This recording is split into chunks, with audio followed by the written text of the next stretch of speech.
নমস্কার, আপনারা দেখছেন ত্রিপুরার খাস খবর। বাংলাদেশে গত 5 দিনে কোটা বিরোধী আন্দোলনে হিংসার জেরে মৃত্যু হয়েছে 174 জনের। প্রথম আলো সংবাদপত্র এমনই দাবি করেছে। প্রথম আলোর রিপোর্ট অনুযায়ী রবিবার বাংলাদেশে 19 জনের মৃত্যু হয়েছে। এদিকে গতকাল রবিবারের চাকরিতে কোটা ইস্যুতে সুপ্রিম কোর্টের রায় ছিল আন্দোলনকারীদের পক্ষেই।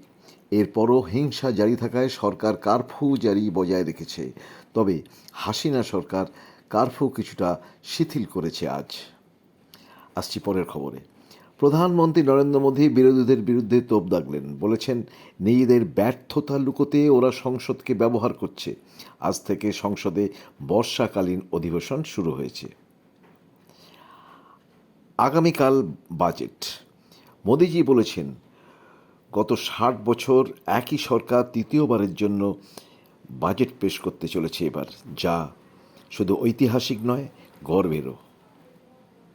আসি পরের খবরে। এবার থেকে সরকারি কর্মীরাও আরএসএস করতে পারবেন। 58 বছর আগে হওয়া নির্দেশ তুলে নেওয়া হলো। তার ফলেই সরকারি কর্মীদের আরএসএস করার সুযোগ ফিরে এলো। খেলার খবর। প্রাক্তন টেস্ট ক্রিকেটার জিওফ্রে বয়কটের গলার ক্যান্সার ফিরে আসার পর অস্ত্রোপচার করে তাকে হাসপাতাল থেকে কয়েকদিন আগে ছেড়ে দেওয়া হয়েছিল।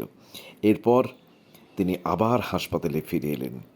তবে ক্যান্সার নয়, এবার নিউমোনিয়ায় আক্রান্ত হয়েছেন প্রাক্তন ক্রিকেটার জিওফ্রে বয়কট।